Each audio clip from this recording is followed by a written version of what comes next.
inicio a la segunda clase de capacitación en redacción administrativa. El tema que nos convoca hoy es el acta. En muchos casos nos preguntamos de alguna manera cómo expresamos por escrito algunas instancias o algunas situaciones, y generalmente todos tenemos noción de la elaboración de un acta. Hay diferentes situaciones en las que se redactan actas y vamos a pensar un poco qué sería, ¿no? Cuál es el concepto que se aborda desde esta palabra acta, a qué me remite, a una certificación, a un testimonio, a la constancia de un hecho. Es un documento con valor oficial que consigna de manera resumida los acuerdos, las deliberaciones y otros acontecimientos relevantes que se produjeron en una sesión determinada. Se realizan para hacer constar hechos y se extienden en hojas o folios sueltos o bien en libros destinados para ese fin. Hay diferentes situaciones en las que nos hemos encontrado en esa instancia de redactar un acta. A veces lo primero que pensamos es qué tenemos que tener en cuenta, cómo se hace, hay una forma específica de escribirla, hay un tiempo verbal específico. Bueno, vamos a revisar esas cuestiones de redacción que tienen que ver básicamente con la redacción de este documento. En cuanto a la estructura, siempre va el número del acta en primera instancia, y en una primera parte del texto lo que debe estar presente es el lugar, la fecha, la hora de inicio de la reunión, el listado de miembros asistentes, quienes están presentes.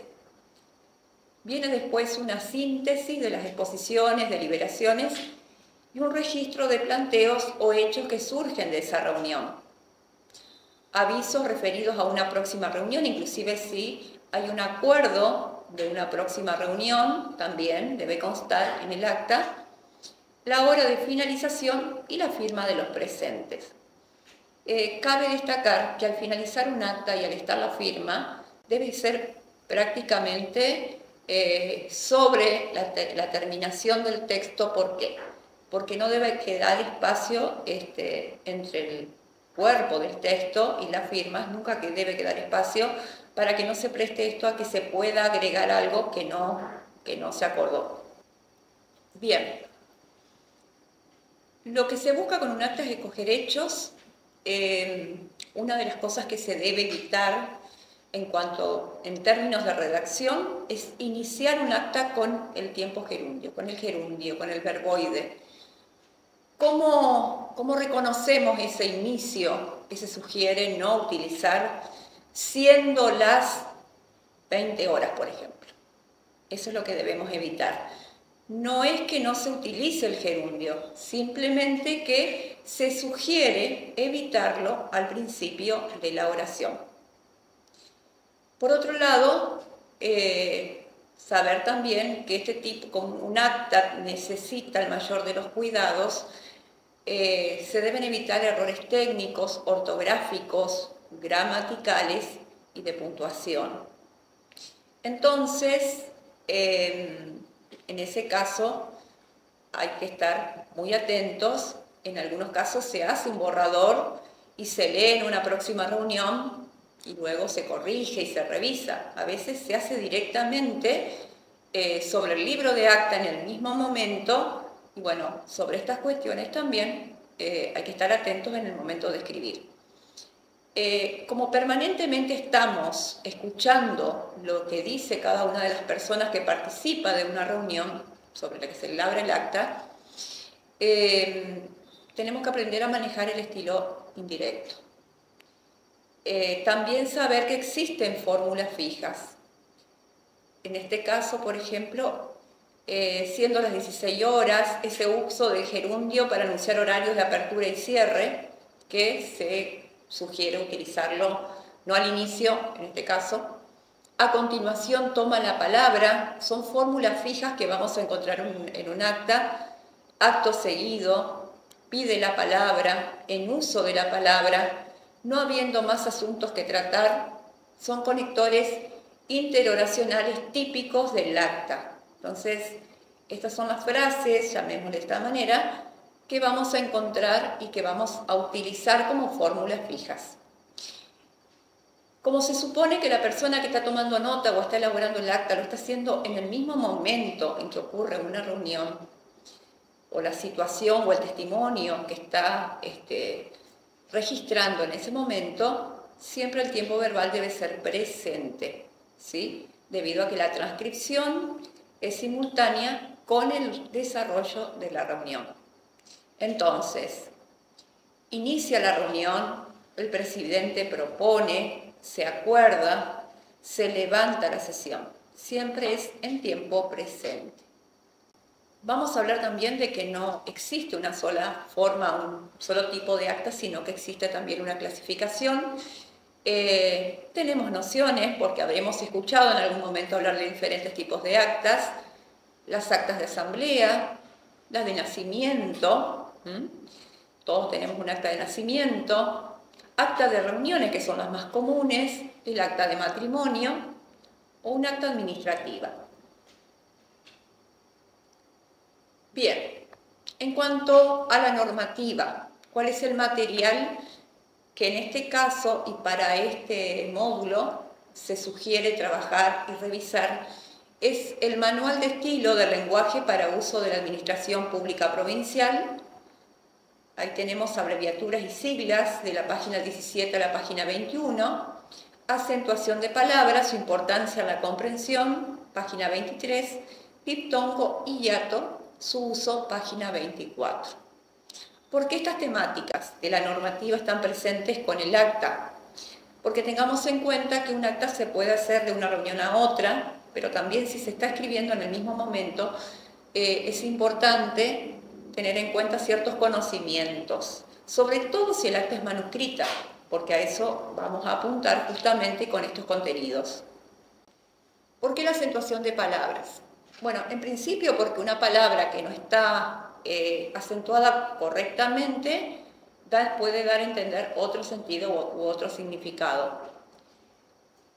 Para ese caso tenemos esta clasificación que tiene que ver con las palabras agudas, graves, esdrújulas, y de ahí deriva lo que es el silabeo, ¿no? De qué manera yo puedo separar una palabra en sílaba. Cantó, abril, cuento, lápiz, mártir, música, sílaba. Saber en qué caso lleva tilde y en qué caso no lleva tilde, pero además de eso, ¿por qué es importante esto del silabeo, de la separación en sílaba de las palabras? Porque cuando estoy escribiendo, estoy registrando en forma manuscrita un acta, al terminar el renglón no puedo cortar la palabra como si fuese una tela.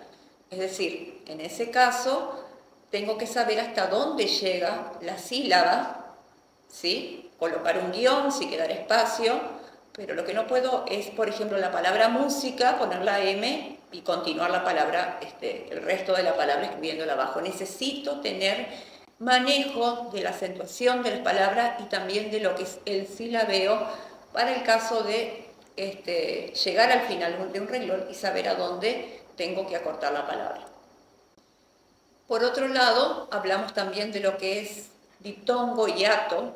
En este caso, cuando hacemos esa separación en sílaba, tenemos que tener en cuenta esa unión entre vocales abiertas, vocales cerradas, o en el caso en que sí se separan porque hay una tilde, por ejemplo. Entonces tenemos palabras como ciudadanos, que se separa ciudadanos. Solo puedo escribir al finalizar el renglón siempre y cuando respete el silabeo. Ciudad, por ejemplo, podría acortarla en ciu, en ciudad. Son las posibles formas según el espacio y no correspondería, por ejemplo, ciud. Bien. Y por otro lado, hay otra cuestión que tiene que ver con este tipo de documentos, que es donde vamos a encontrar, en muchos casos, según el organismo en el que cada uno se desempeña y la temática de la que, o el motivo por el que se hayan reunido, tiene que ver con el uso de abreviaturas y siglas. Creo que todos conocemos lo que es una abreviatura. Es de alguna forma esa reducción que se lleva adelante con una palabra.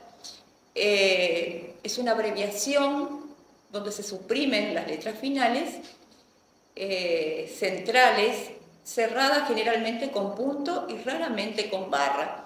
Es decir, que vamos a encontrar abreviaturas que al finalizar va a tener un punto, y en algunos casos vamos a encontrar abreviaturas que tienen barra. Por ejemplo, calle es la C con una barra, usted es la U mayúscula, la D y el punto. Y nos encontramos también con otro caso que a veces puede darse a confusión, que tiene que ver con las siglas. Acá estamos hablando de otra cosa. Las siglas son palabras que se forman a partir de la letra inicial absoluta de las palabras principales de la denominación que se abrevia y se convierte en una palabra nueva. No llevan puntos. Vamos a encontrar también muchas siglas que tienen puestos los puntos, pero en realidad no es correcto. Por eso, uno de los consejos que se da cuando vamos a utilizar una sigla es que previamente a utilizarla se haya nombrado, se haya realizado la mención de la denominación completa. Es decir, por ejemplo, si digo ONU es porque antes ya mencioné Organización de las Naciones Unidas. O si digo OEA es porque ya antes mencioné Organización de los Estados Americanos. Entonces, reitero esta cuestión de que es correcto usar las siglas si con anterioridad se ha mencionado la denominación completa. Y también tener en cuenta que el uso de siglas no implica puntos como sí implica en el caso de las abreviaturas. Bueno, y el uso del discurso indirecto. ¿Qué es esto? Esto del discurso indirecto tiene que ver con las formas en que uso las palabras del otro, ¿sí? De qué manera se reproducen las palabras dichas por otro de manera textual. Es decir, cuando el discurso es directo, yo repito lo dicho por otra persona. Por ejemplo, no me gustó esta película, dijo el joven. Ahora, en el discurso indirecto, lo que ocurre es que el emisor reproduce lo dicho por otro desde su propio discurso. ¿Y de qué manera puedo reconocer la apropiación de lo dicho por otro en mi discurso? Cuando utilizo el nexo que. El joven dijo que no le había gustado la película. Ahí vemos la diferencia. El no me gustó esta película, dijo el joven. Ahí estoy usando las palabras textuales del joven. Ahora, cuando las digo yo, utilizo el nexo que. El joven dijo que no le había gustado la película. También el tiempo verbal, porque en la reproducción de las palabras textuales se está usando el presente, perdón, no me gustó esta película, dijo el joven. En cambio acá también hay un cambio, hay una variante en el tiempo verbal. El joven dijo que no le había gustado la película, es decir, lo que dice en pretérito perfecto, en el caso del discurso indirecto, se utiliza el tiempo verbal que indica de alguna manera algo ocurrido antes, ¿sí? No le había gustado. Bien, ahora vamos a pensar que todo texto es un proceso, que toda redacción de un texto es un proceso. Y es importante tener en cuenta esto del proceso porque implica etapas y que ningún texto se puede realizar de una sola vez. En el caso del acta tal vez sí, porque a veces en situaciones en que hay que redactar a la par, en que está ocurriendo una reunión, que es un caso específico, en el caso del acta, no de todos los documentos, tenemos que saber que hay instancias de escritura que debemos respetar y que de alguna manera llevan un tiempo y son etapas. Siempre la primera instancia es la planificación. Esto de pensar primero ciertas cuestiones, ¿no? Sobre qué voy a escribir, tener las ideas más o menos organizadas. Esa es la planificación. La textualización es el momento en el que comienzo a redactar un borrador. Ese borrador debe llevar después una etapa que se llama revisión, y esa revisión obviamente implica una corrección para una versión final. Entonces ahí recién tengo el texto cerrado, elaborado. Pero en este caso vamos a tomar esas etapas para la producción de un acta. Entonces, en esta planificación vamos a tener un primer momento en el que vamos a pensar en temas que ameriten una reunión en el lugar de trabajo. Es decir, ¿en qué organismo yo trabajo? ¿De qué temáticas podríamos hablar? ¿Cuál sería el motivo de la reunión? ¿Qué temas trataríamos en esa reunión? En segundo punto, es registrar al menos 2 o 3 temas, personas que participarían de la reunión con nombres ficticios. Ese es un requisito, que los nombres sean ficticios, lugar, hora, etc.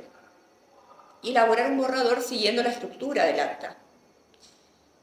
Seguidamente, realizar una revisión teniendo en cuenta los aspectos formales y normativos. Ahí volvemos a la diapositiva número 12. Y la versión final es pasar ese texto en limpio. Y luego enviarlo al correo respetando todo lo que tenga que ver con tipo de letra, el tamaño, el interlineado solicitado en la consigna.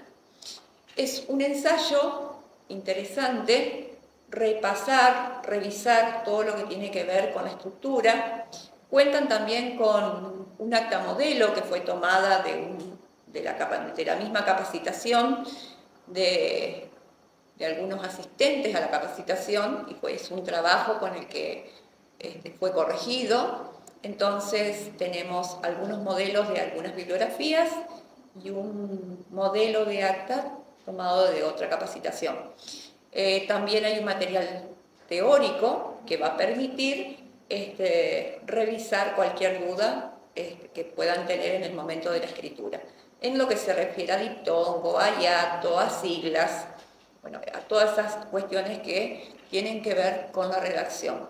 Entonces, esta es la propuesta, la redacción de un acta que tenga que ver con el lugar de trabajo, tener en cuenta que los nombres son ficticios y poder pensar esa redacción en una situación real, o una situación posible. Así que bueno, estamos dando un cierre con la producción de este texto. Entonces, a modo de síntesis, pensar un poquito qué tengo que mirar de esa redacción: la estructura, las partes que tiene el acta, la parrafación, insistiendo en que la separación en párrafo necesita el uso de conectores, necesita oraciones que no sean tan extensas, que tenga sentido. Cada párrafo va a tratar, lo podemos organizar en cuanto a la presentación, y cada uno de los párrafos que trate, por ejemplo, de un tema distinto, del tratamiento de un tema distinto.